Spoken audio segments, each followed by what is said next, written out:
గుంటూరు జిల్లా ఎస్పీ శ్రీ సతీష్ కుమార్ ఆదేశాల మేరకు Guntur east traffic police station పరిధిలోని Guntur east traffic CI Ashok Kumar Patnam బజార్లోని పూల మార్కెట్ కూడలిలో ఏర్పాటు చేసిన పబ్లిక్ అడ్రసింగ్ సిస్టమ్ను ప్రారంభించారు. అనంతరం వాహనదారులకు ట్రాఫిక్ నియమ నిబంధనల గురించి అవగాహన కల్పించారు. ప్రజలకు ట్రాఫిక్ సమస్య తలెత్తకుండా ట్రాఫిక్ నియంత్రణలో ట్రాఫిక్ సిగ్నల్స్తో పాటు పబ్లిక్ అడ్రసింగ్ సిస్టమ్ కూడా ఎంతో ఉపయోగపడుతుందని అన్నారు. పబ్లిక్ అడ్రసింగ్ సిస్టమ్ను ఉపయోగించి ఎప్పటికప్పుడు ట్రాఫిక్ హెచ్చరికలు జారీ చేయడం, ట్రాఫిక్ సిగ్నల్ సమాచారం, అత్యవసర ట్రాఫిక్ డైవర్షన్లను, రోడ్డు ప్రమాదాలు, ట్రాఫిక్ జామ్ గురించి, ట్రాఫిక్ నియంత్రణ కొరకు రోడ్లు మూసివేసిన సమాచారం, ట్రాఫిక్ నియమాల గురించి ప్రజలకు తెలియపరచడం, ఏదైనా అత్యవసర పరిస్థితుల గురించి వాహనదారులకు ప్రజలకు తెలియపరచడానికి ఎంతో ఉపయోగపడుతుందని అన్నారు.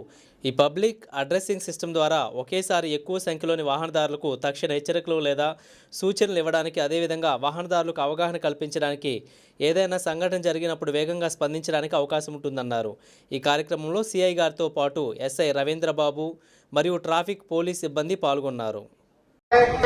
పవర్ మార్కెట్ సెంటర్లో ఉన్నటువంటి షాప్ యజమానులకు మరియు వినియోగదారులకు మరియు కొనుగోలు చేసే వారందరికీ ట్రాఫిక్ పోలీసు వారి విజ్ఞప్తి, మీ సామాన్లు ఎవరైనా కానీ బయట పెట్టి అమ్ముతుంది, మీ కొట్లోనే పెట్టుకోవాలి.